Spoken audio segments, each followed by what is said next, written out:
Good morning, everyone. Hi, Pao. Alam mo, nagulat ako. Alma. Sabi ko, AI na ba to? How are you po? Okay naman. Nagulat talaga That's ako. Sabi ko, AI ba ito? Nagsasalita mag-isa. Thank you, Miss Alma, for your Okay time. na. I know parang long overdue ang ating webinar with agent partners. Oo nga, pero okay lang.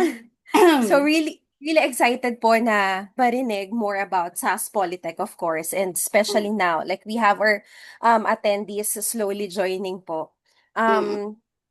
Um, what's happening sa social media about Canada, and we really want na ma-stop yung mga false information Oo. about Canada, like kung mahirap ba siya, like what's really happening. Mm-mm. So excited to hear more, and we've shared with our agent partners din naman, Miss Alma, yung there are great ROIs for their Oo nga, students oo. in SAS Polytech talaga.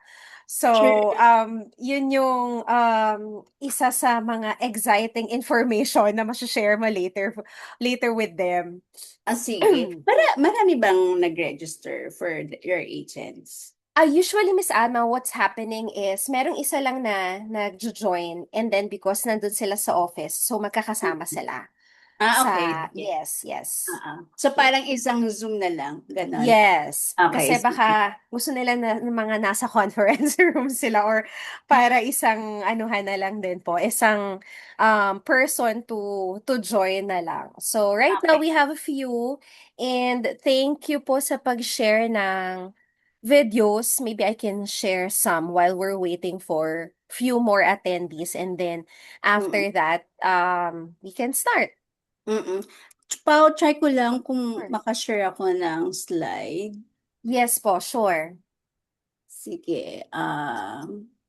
Sharing is not turned on. Baka Ay. hindi pa ako co-host. Okay, I'm so sorry for that. Ano ba Nakalagay lang. yan? Sige. Okay, here. Making you a co-host now. Okay, ayan. So I can share. And I'll let you know if it's all working on our end. Yeah. Yes, there you go, Miss Alma. Okay, sige. Yes, I'll stop yes. sharing. Okay. Okay. And I'll try to share first so to our attendees, we'll be sharing just two videos, very short video about SAS Polytech, and then we can start our webinar. Okay, sige. Tapos, Pao, ano ba, sasabihin ko na kung mag-start na kayo ng application, please go to Yes Education. Okay? Yes, that's true, Okay. Miss Alma. And Okay. alam naman na rin po ng agent partners namin yun. Sige. Okay. Okay. I'll try to start sharing po the videos. Oops. Okay. Very poor. Bigyan mo na lang ako ng cue or introduce mo na lang ako. Okay. No, yes, I will, of course. Okay, I'll try to share na po. Okay.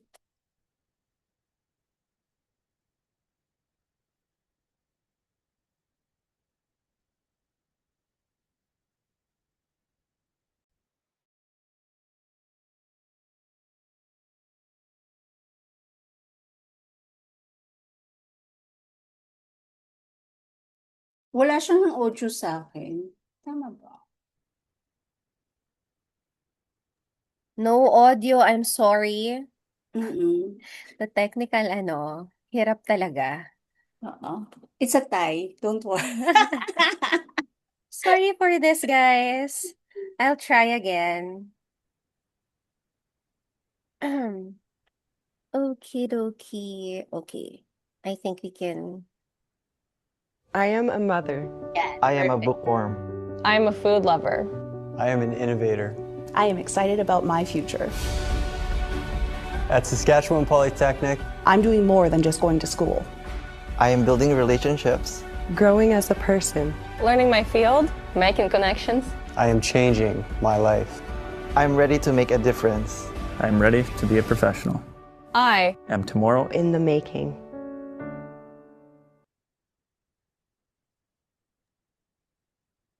So, There was an audio naman po, no? Meron Okay, naman. perfect. All right. And another one.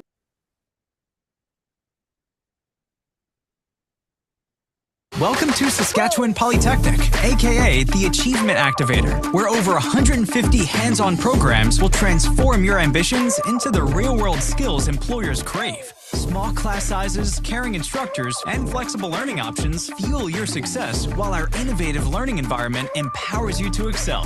Gain real skills fast and crush your career goals with Saskatchewan Polytechnic, aka your success kickstarter. Find your perfect program today. I told you guys it's just very fast. But yes, we're at 10:05. There are a few attendees who already joined. So thank you again for joining another webinar. This time we wanted to feature Canada again. And of course, this featured provider that we have, as we've told you, there's really great return of investment to your students. And we're really excited dun po sa mga nag-join earlier while me and Miss Alma were talking. There's really a great benefit for your students.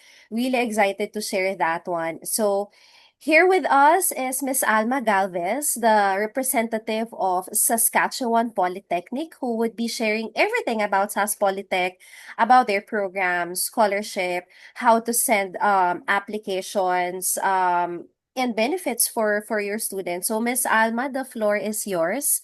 You can share your slide. Sige, You're okay. already a co-host. Thank you. Let me just share my screen.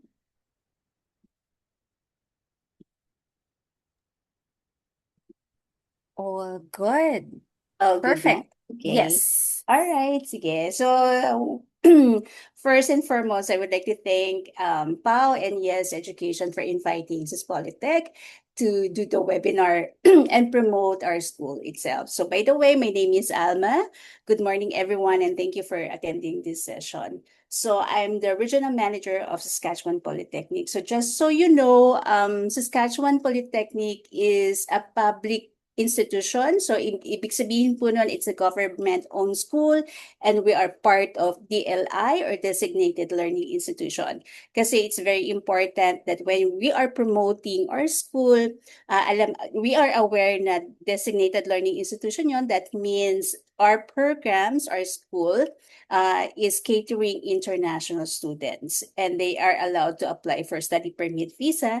And at the same time, 90% of our programs are eligible for PGWP.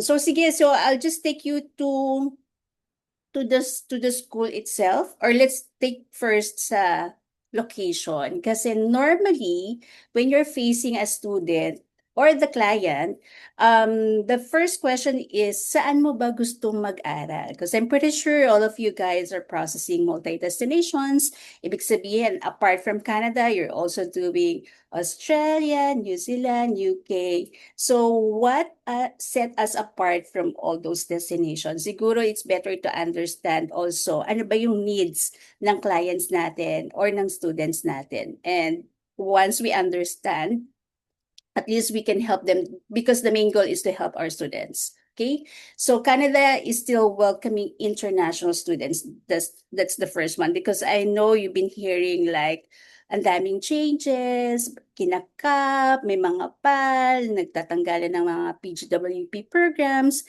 Maybe they're not welcoming international students anymore. So hindi po siya ganon. So Canada is still welcoming international students. Saskatchewan is still welcoming international students. Apart from that, ang daming binibigay ng Saskatchewan government in our international students. Number one, Saskatchewan is very affordable yung cost of living. Siguro, kapag may mga students, mga factors na kinoconsider niya, ma'am, gusto ko po yung affordable of cost of living, mababa yung show money, kasi it always entails, babalik sila sa show money. And then, affordable yung tuition fees. Okay? So it's better to understand ano ba yung may help ng students natin kapag natapos nila yung pag-aaral in that location or in that area. So we offer 100,000 available yung jobs in the coming years, like up to 2030. So if they're planning to study abroad next year or 2 years from now, I think you have to start them planning and, sit down with them. And ang maganda sa Saskatchewan of government is nabibigay sila ng free healthcare or free benefits. So, ibig sabihin no, once they get hospitalized, wala silang babayaran. The only thing that they need to pay is the prescription ng medicines ng doctor. So, you have to buy it over the counter. Pero in general, free health benefits sila. I'll just go back to the affordable living costs. Technically, they can save up to $1,500 to $2,500 per month, or in a year, they can save up to 15,000 Canadian dollars a year. I know IRCC set 22,890 for the cost of living, pero in Saskatchewan, as a province, mababa yung cost of living namin compared with major cities, okay?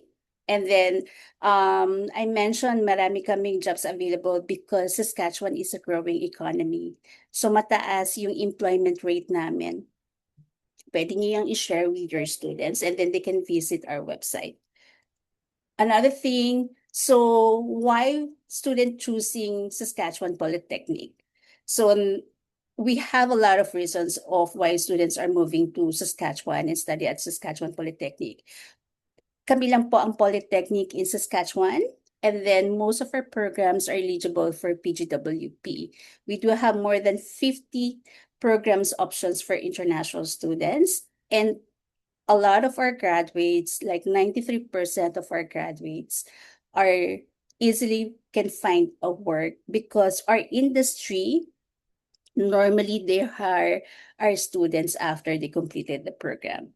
And 90% of our programs are co-op or part of co-op. When we say co-op, it's a paid internship, okay? And we have 4 campuses available in Saskatchewan, so we got the province covered. We do have in Prince Albert, Saskatoon, Regina, and Moose Jaw. So the capital city of Saskatchewan is Regina, just so you know. Regina is like a typical Makati city. It's like the central business district. So if the students would like to know, at least alam niyo na what's the capital city of Saskatchewan. It's Regina. But Saskatoon, most of our programs are being offered in Saskatoon because Saskatoon, in terms of size, we do have huge area or campus in Saskatoon. So marami siyang programs being offered in Saskatoon. Well, there's also an advantage of having a program in Moose Jaw, which I discuss later on. Okay, so Polytechnic, most of our programs are skills trades. So ibig sabihin, we offer certificates, diploma, postgraduate. We also have bachelor's degree, but the bachelor's degree that we're offering is for students who are already had a degree here in the Philippines because our bachelor's degree is only for 2 years. So yun din yung advantage nun. They don't need to take the 4-year program because the bachelor's degree that we're offering is just 2 years. So I'll discuss that one later. Hands-on learning and career-oriented. Ibig sabihin, sa school pa lang minumold na sila. So we make sure that after the students completed the program, talagang bihasa na sila. And we do have a very supportive community. So like 90% of our students were referred by their families, Filipino families in Saskatchewan. So apart from that, hindi lang talaga aral yung gagawin nila because in a community of Saskatchewan, marami silang pwedeng gawin like sports. We also provide glee clubs and they can also join yung mga ganong sports and glee clubs that we're offering for international students. So hindi lang technically aral lang sila. Some of the students that we have Like yan, Stephanie, who did Recreation and Tourism Management Diploma. So talagang they explore outside the classroom setup. So yan yung mga part of like co-op nila and then internship outside the classroom setup. I'm pretty sure you know that student visa is a great pathway for permanent residency or PR. Maybe you could highlight this para at least talagang ma-turn natin yung students into their dream of like acquiring a qualification and then gaining work experiences because PR, not pretty sure if you guys already have a migration license officer to discuss it, but I'm not a licensed migration officer para to give details. Pero I have a general knowledge about the PR. So they already gain point system. PR is a point system. So they already gain qualification in Canada. And then they also gain work experiences. So parang nami-meet na nila yung point requirements ng PR. So on a student visa, they can work 24 hours per week and then they can work full-time during summer breaks. In these two areas, we do have SINP na tinatawag, which is the Saskatchewan Immigrant Nominee Program. So that stage will give them an opportunity to meet the PR requirement. So having said that, so we do have opportunity for the students to apply for graduate retention program. So just so you know, Saskatchewan is offering a tax rebate. So in layman's term, it's a tax rebate. So in the calculation below, if the student studied 1-year certificate or 2-year diploma, they can actually get 3,600 a maximum Canadian dollars after they completed. So the school will be able to guide them on how to file for tax rebate. And then for 2 or 3 year certificate or diploma, they can get maximum of 7,680. Or 3 years undergraduate, they can get a maximum of 18,000 Canadian dollars. Imagine, sobrang laki na niyan, no? And if they studied a 4-year bachelor's degree in Saskatchewan, because we do also have universities like University of Saskatchewan and University of Regina. So if they studied a 4-year bachelor's degree, a maximum of 24,000, that's already more than 1 million in pesos. So this amount will be able to help them pay for the license registration or registered migration officer, or they can buy a second-hand car if they want to. So, ang taas na ng ROI nito. Ibig sabihin, after they completed the program, makukuha pa sila a percentage of their tuition fees back. So, this is the return of investment na apart from having a qualification of gaining ng work experiences. And then on the co-op pala, it's a paid internship. So, make sure that the students is aware of that. If the program has a co-op, it's a paid internship that's on top of what they're getting in the part-time work. Okay, and then next will be, like I mentioned, we have a lot of work opportunities for international students. So these are the key employment sectors in Saskatchewan, and these are still in demand. So hospitality career, natural resources, mining engineering is super in demand in our area because Saskatchewan is plains. So technically, our main resources are agriculture and agri-food. So mining is also one of the programs that are very in demand in our region.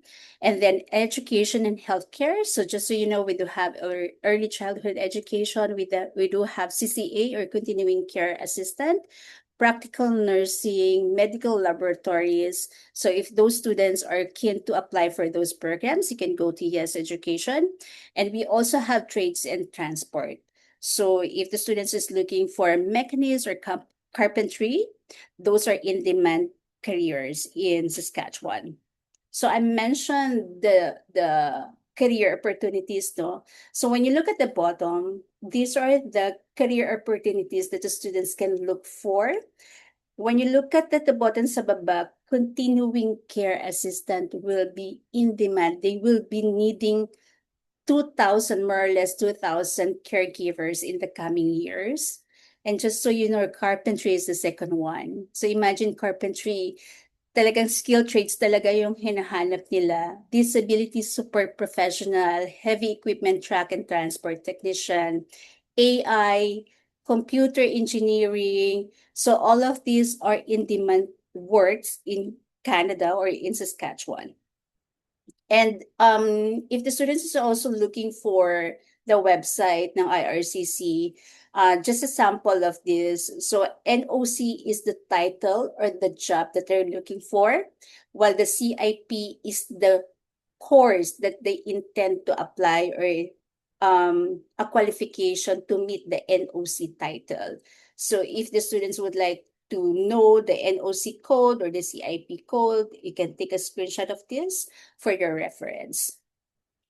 And just to give you a glimpse of like, because we do have a licensed registered migration officer in our campus. So a lot of, there's a lot of increase in refusals in the Philippines or in general in global.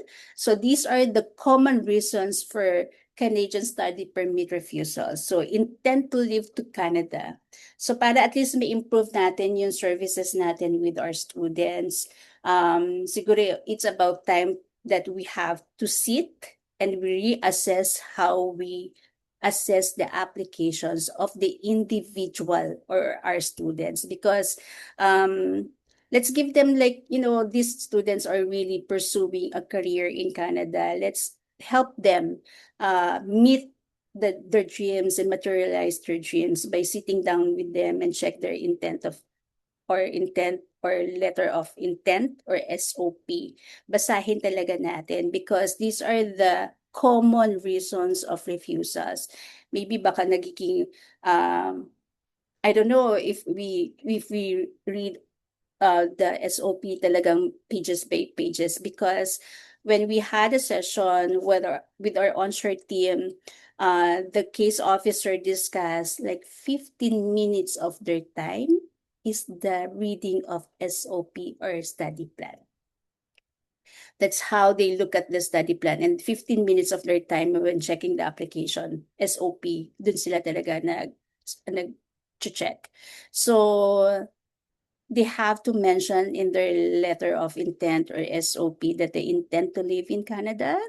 Baka minsan na-focus na yung SOP nila. So I plan to migrate, yung mga ganyan, and those things are red flag for them. Financial capacity, hindi lang money yung tinitignan nila. The relationship between the sponsor and the applicant, which is the student, they also check how the sponsor will be able to help and finance the study of the students. Ano ba yung relationship nito? So kung masyadong malayo, baka kailangan natin mag-provide ng family tree with supporting documents of like birth certificate, marriage certificate, yung mga ganyan. In terms of like business, kung may mga business source of income, kailangan din i-provide yon. For Philippines, medyo kapag mga typical na, the sponsors are farmers, medyo less yung documents nila or wala silang masyadong mga tax, mga ganyan. Pero dapat i-drill down natin, no? So may mga ledger ba sila, the title itself, paano sila bumibili ng crops, kung may mga receipts yun, or you have to drill down. Kung walang mga evidence pero may mga ganun sila, it's a big factor to support their application. And then employment prospects at home. So it's very essential that they mention the prospect employment here in the Philippines. Because you know what? Because yung case officer, wala naman silang idea in the Philippines unless sabihin mo doon sa letter of intent. So zero knowledge sila with that.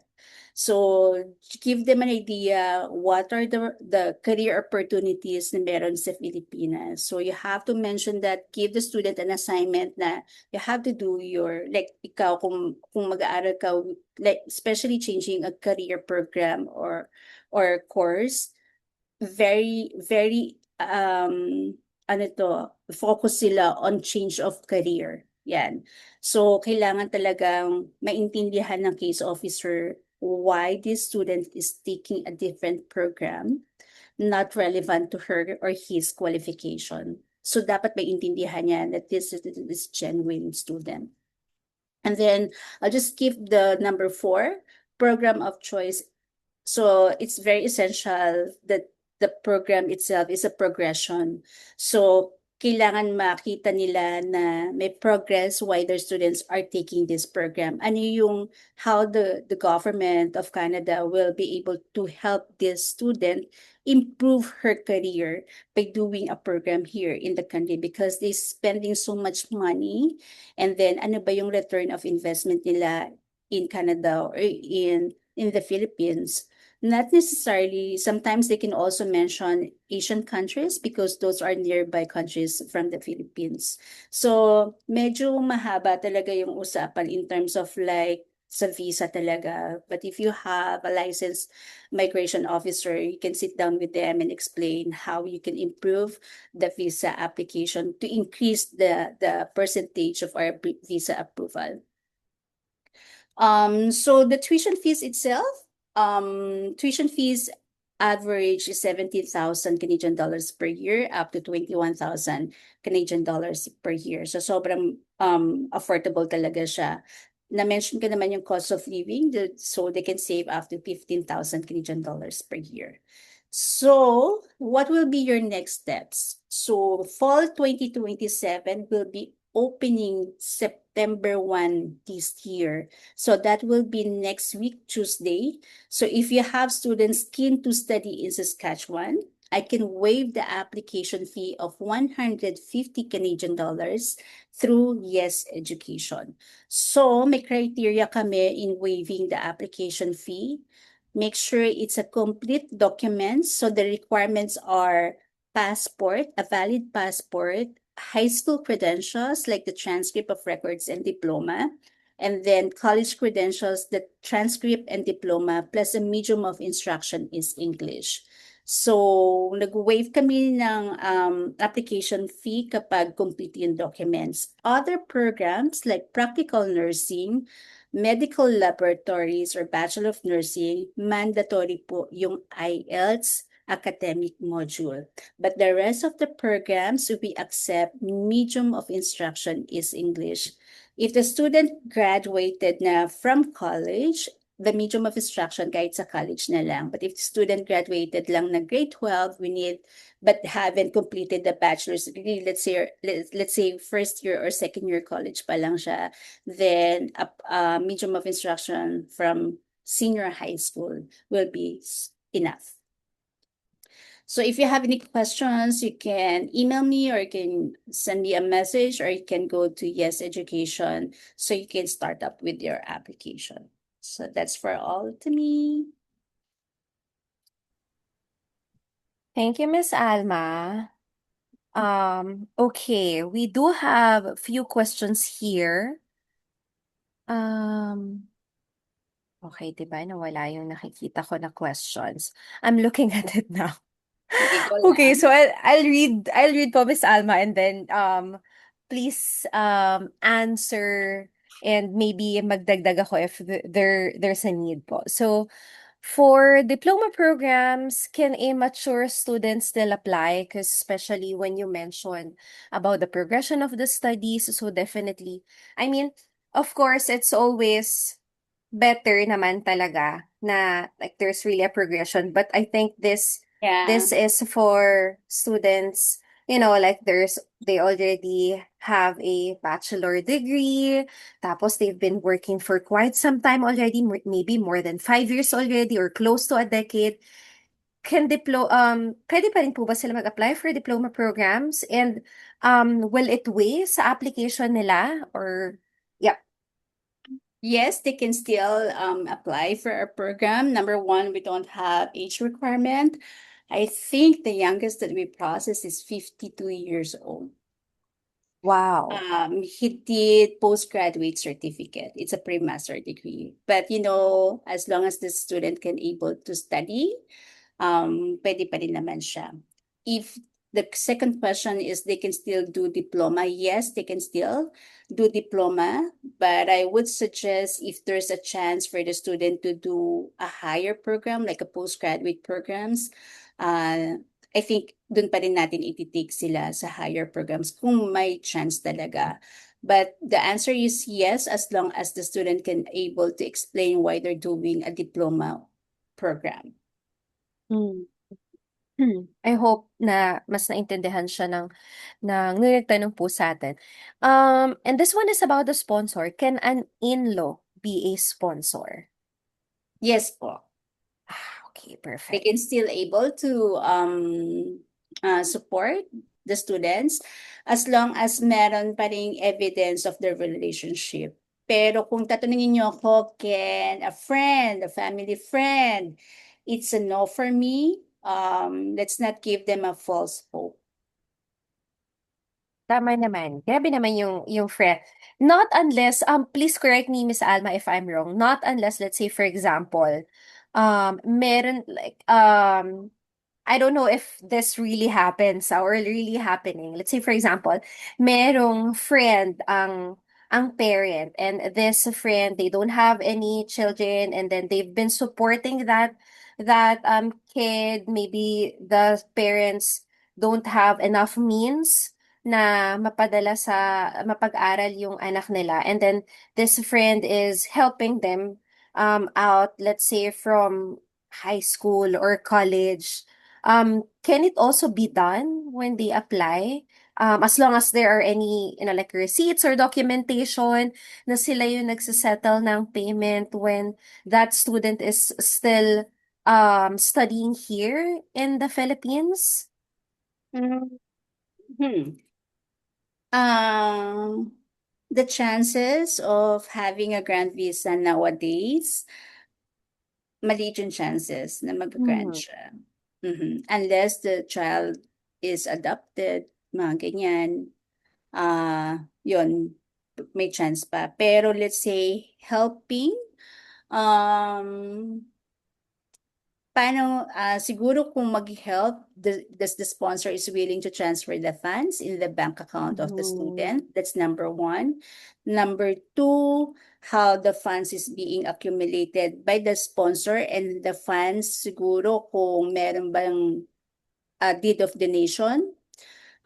So dapat dumaan sa legal document siya. Ibig sabihin, when we say a legal document, there's a lawyer in a middleman who can testify na these are legit documents, and the sponsor is like, it's a free, it's given for free. Parang ganon. Mhm. Kasi number one, pwedeng isipin yan, human trafficking.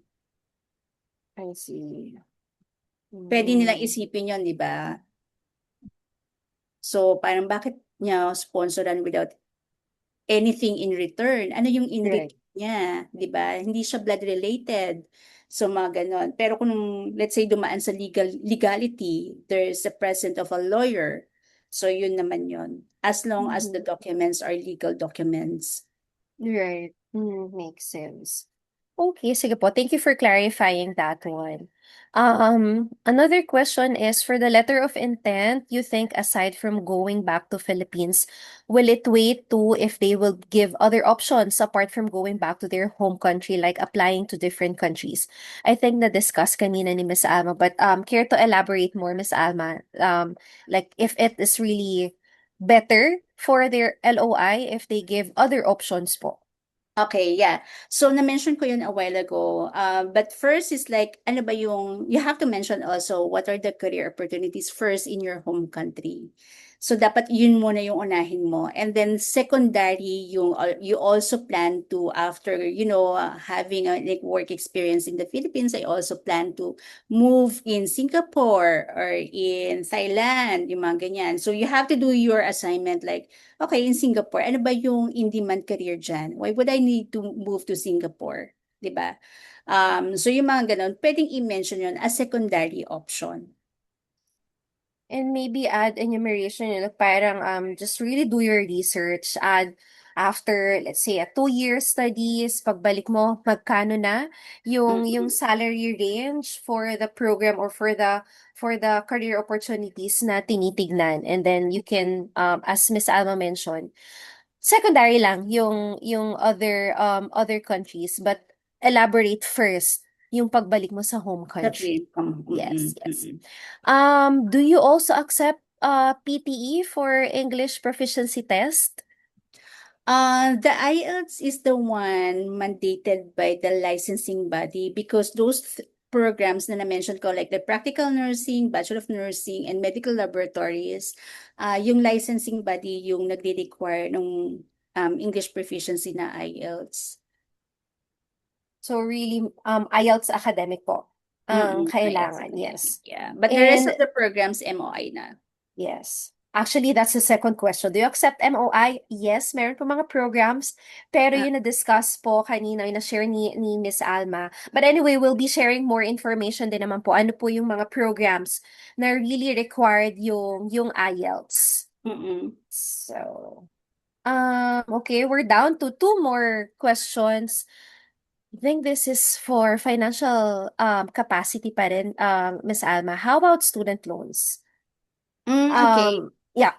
Sa Saskatchewan, no? Yes po. Student loan, technically wala kaming student loan. Ayan. So, pero when you go to our website, there's a student award. So when there's actually two requirements. Number one, they're actually studying onshore in Saskatchewan Polytechnic and currently enrolled. So they can go to the student award and avail. Meron kaming bursary, meron kaming financial assistance. So, doon nila malalaman yon onshore. Yan. So, yun naman yung mga meron kami. So, I see. two of the requirements are onshore, currently enrolled. Yan. Okay. Okay. Since na-touch Miss Alma yung student loans, I'm just curious, when it comes to their financial requirements, pwede po bang magpasa ang isang applicant na merong student loan?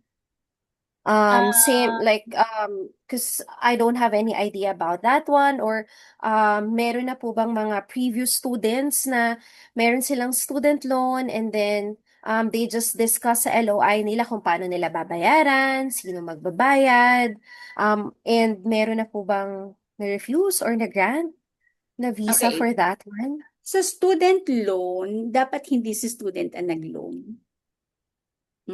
So, it can be the parent, it can be the siblings, yung immediate relatives. Pwede yon student, hindi pala siya student loan, bank loan pala yung nasa isip Bank ko. loan. Oo. Oh, okay. So, it's the bank possible loan. po for the bank loan.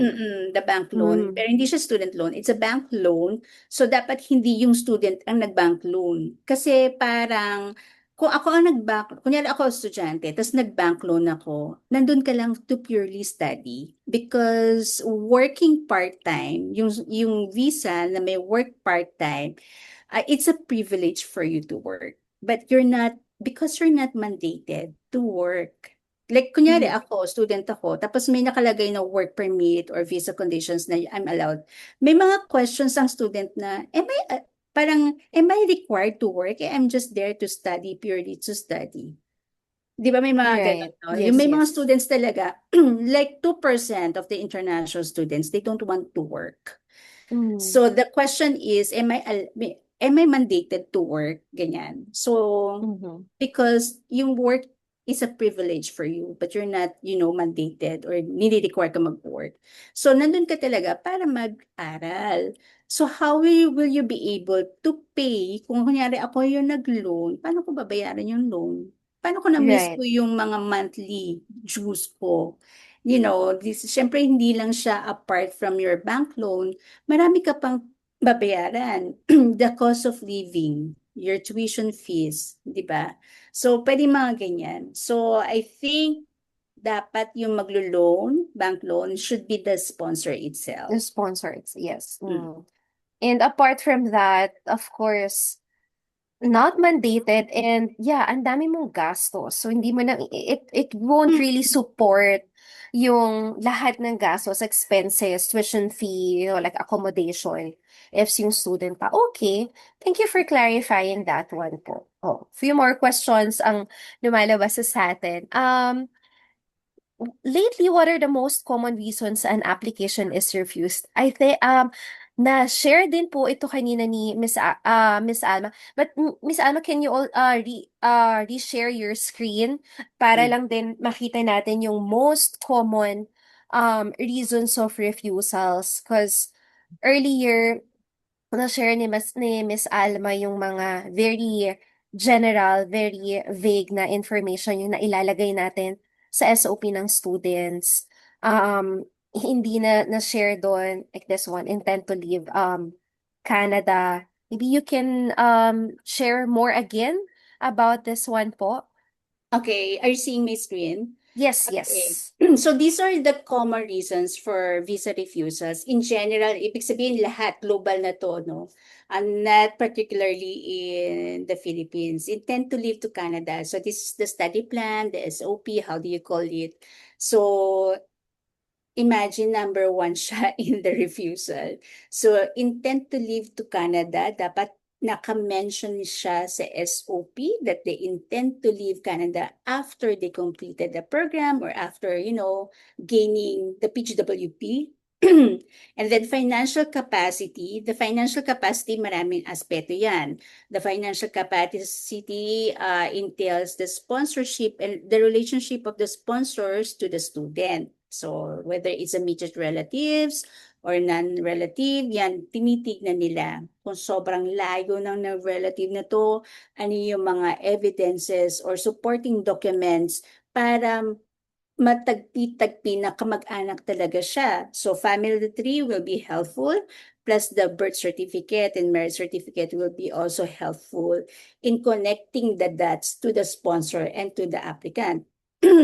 Number 3, employment prospects at home. So this is in your home country. If you have students na iba yung nationality apart from Filipino, dapat dun sila sa home country nila pupuntahan. Because I know we do have foreigners who are staying here for long and would like to study and apply for student visa. So dapat the intention pa rin is to go to their home country. I'll skip the number 4. Number 5 is the program choice. So dapat very relevant yung course and how the course will help improve your career and improve your future by doing this program. So these are the common reasons why the visa is being refused. Hindi na-address yung intent to live to Canada. Maybe, alam mo yun, may SOP kasi na 4 or 5 pages, but doesn't make sense. May ganun eh.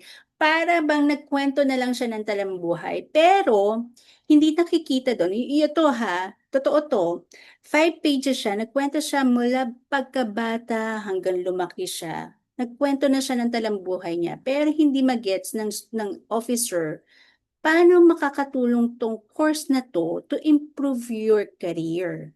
So walang na-mention na ganun. Sinasabi doon na, I think, parang ang common is, this course will help improve my career and, build my family, mga ganyan. So paano nga?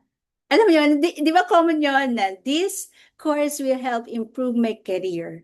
So paano? Paano nga mag-i-improve yung career? Parang yun yung question parati ng case officer. Kasi yun yung parating statement na nakikita. Yun.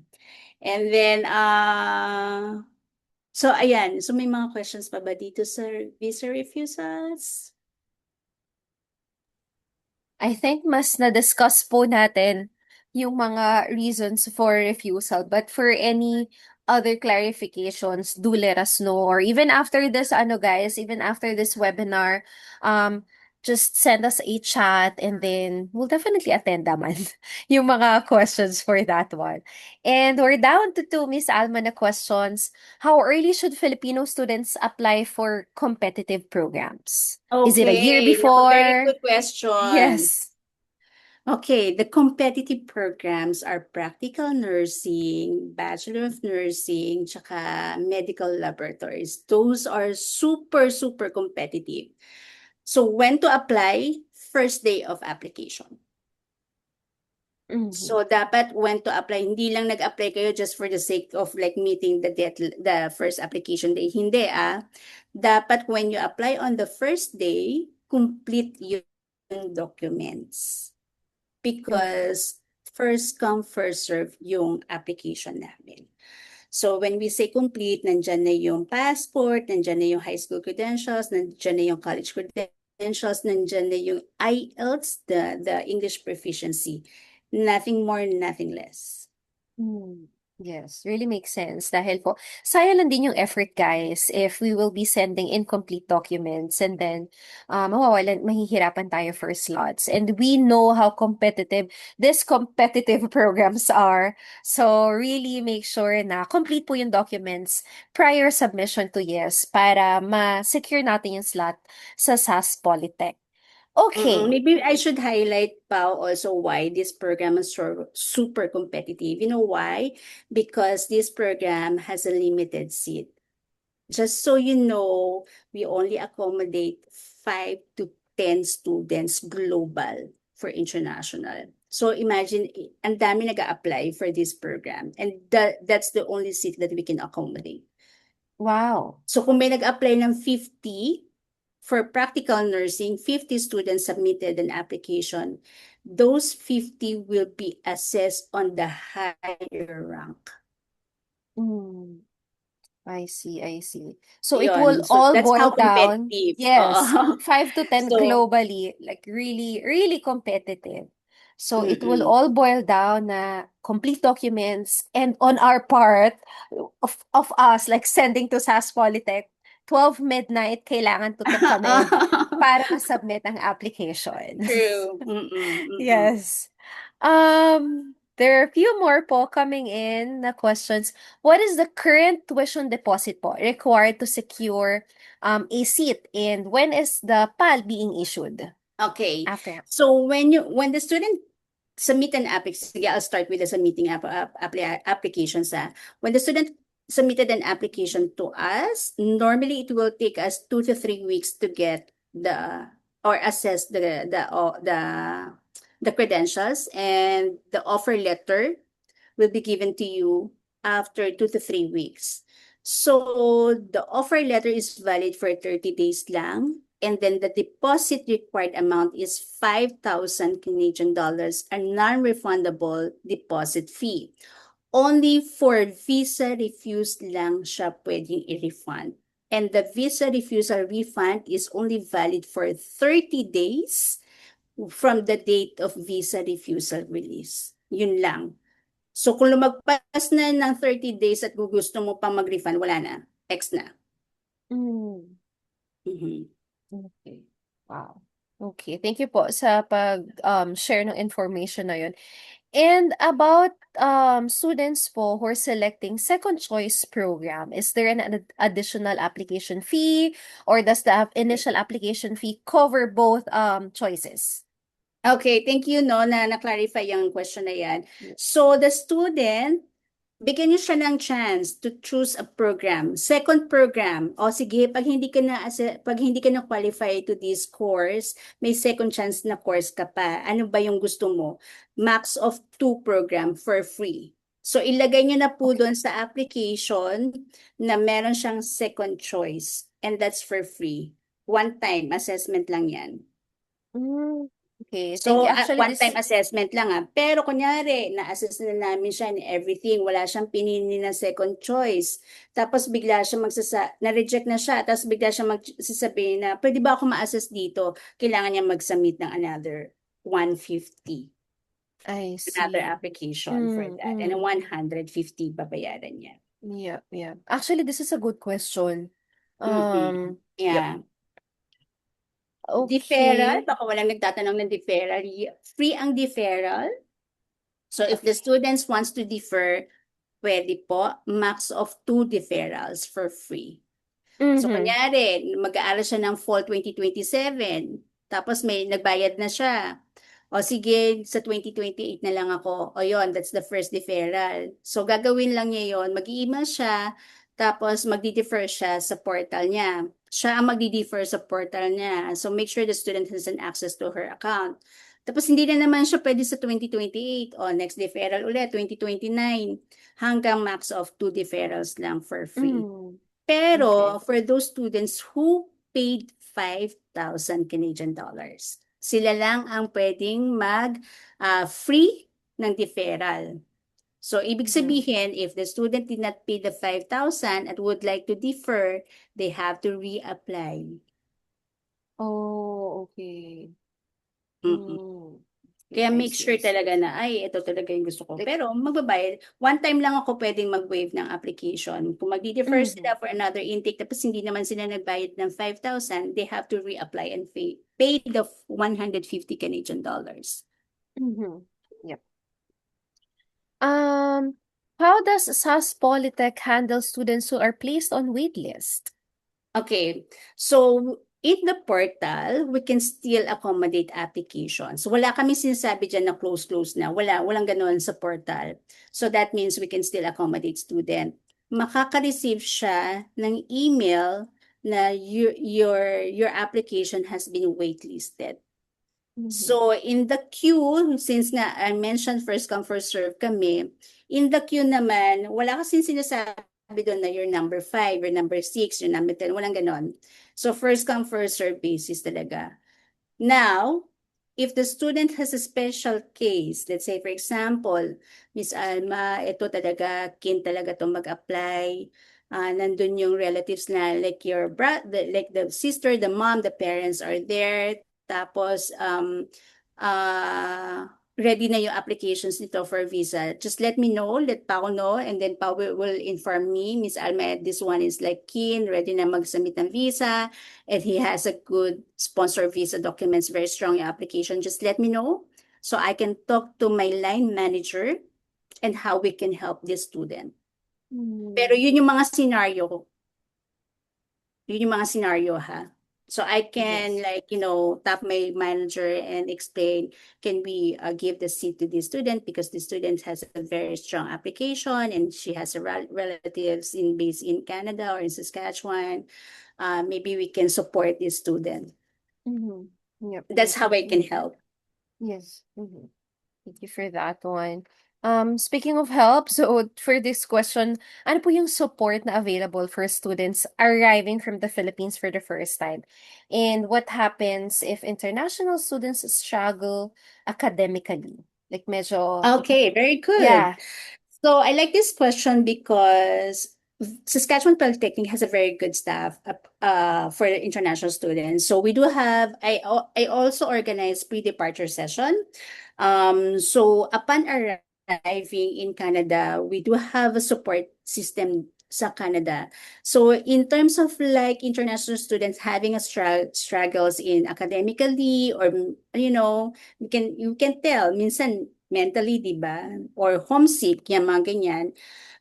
We do have international support advisors. So they need to go or contact our international support advisors. Actually, free sila 24/7.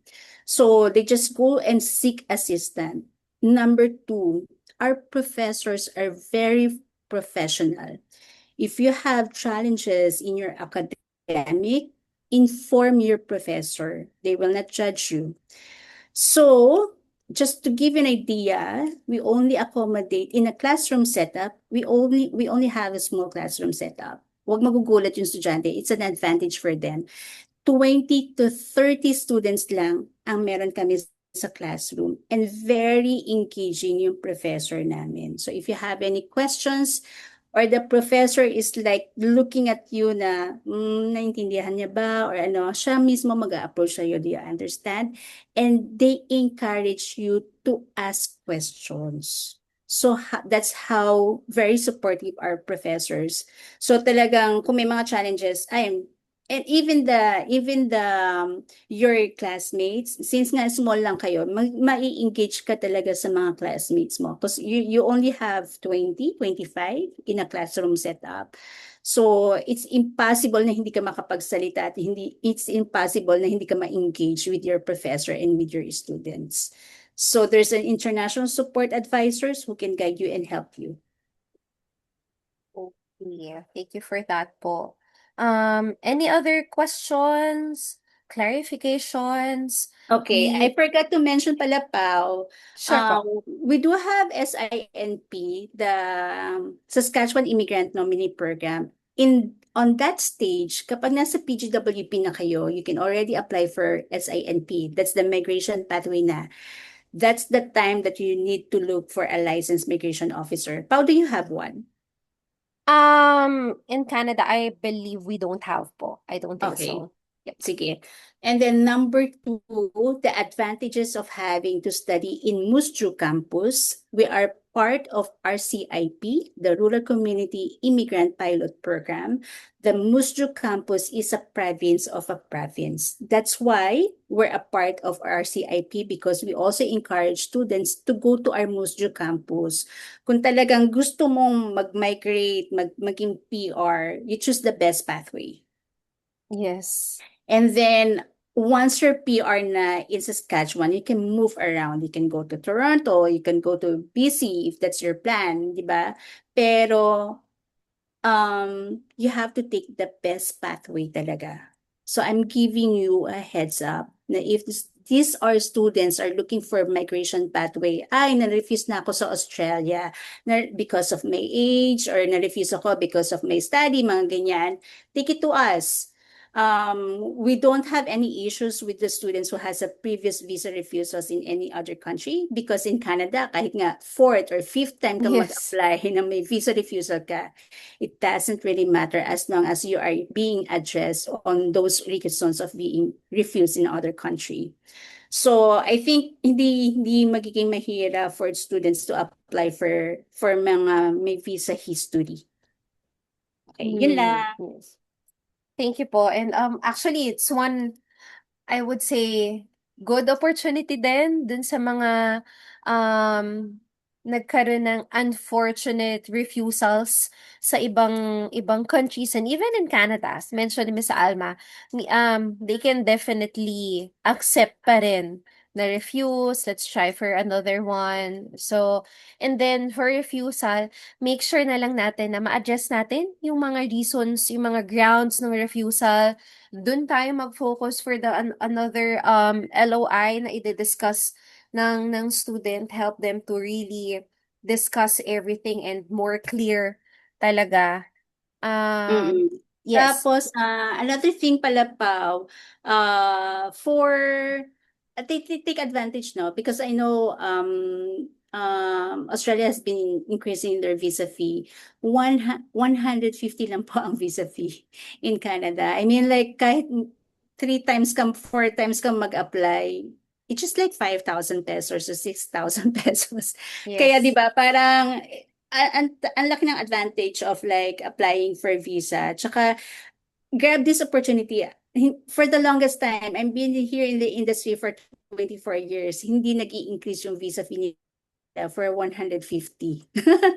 So baka, take this opportunity na 150 pa rin yung visa fee nila. Yes, really great. Ano naman, like we can see the difference. So for those agent partners na looking for other opportunities for your students, again, Canada they're not close. Okay, Canada is still open for international students. And again, for SAS Polytech, they're the only polytechnics in their place. So really good. There's really a lot of benefits for your students. And yes, like great programs they can offer for campuses na pwedeng makapili ang mga students natin. No age limit po, right? Yes, they don't have age limit. Na-share kanina ni Miss Alma, pinaka matanda was 52 years old. 52. 52 years The old. youngest. Parang Kaya, na-hurt ako sa 52, pinakamatanda. grabe naman yun. It Okay. only goes to show na really open ang Canada. Good opportunity for SAS Polytech. So, dun sa mga students natin na imagine 52-year-old, who would have thought, 'di ba, na mag-aaral pa ulit. So really there's really a great opportunity pa rin naman po for your students sa Canada. And again, we'll be sharing this presentation together with the deck and other information with the programs, the competitive programs, ano po yung mga programs na required ang IELTS academic. We'll share that one. And yes, I Yeah, I think will share it to you, Pao, the soft flyer that we have para they can check the programs. Very comprehensive din yung ano ko, yung flyer ko. Nandun na yung tuition fee, the duration of the program, the faculty, and then if the program has a co-op or not. okay. That's very helpful po. So we'll be sharing that one to everyone. And ang galing. We managed to discuss it for just an hour. So thank you, Miss Alma. Before we wrap this up, really thank you for your time. To everyone, Miss Alma, for your time, to our attendees, the counselors, and we'll be sharing more. And yes, soon, if you have any info session with your students po, whether it's online or offline for SAS Polytech, for Regina, do let me know. Miss Alma will be open and she's very happy to do it po. So Okay. just send us a chat for any student info session that you wish to have. Okay. So, yay! Thank you everyone. Thank you. And we'll see you again soon. Everyone. Thank you, Thank Miss you, Pao. Alma. Bye. Have a great Bye. day. Bye.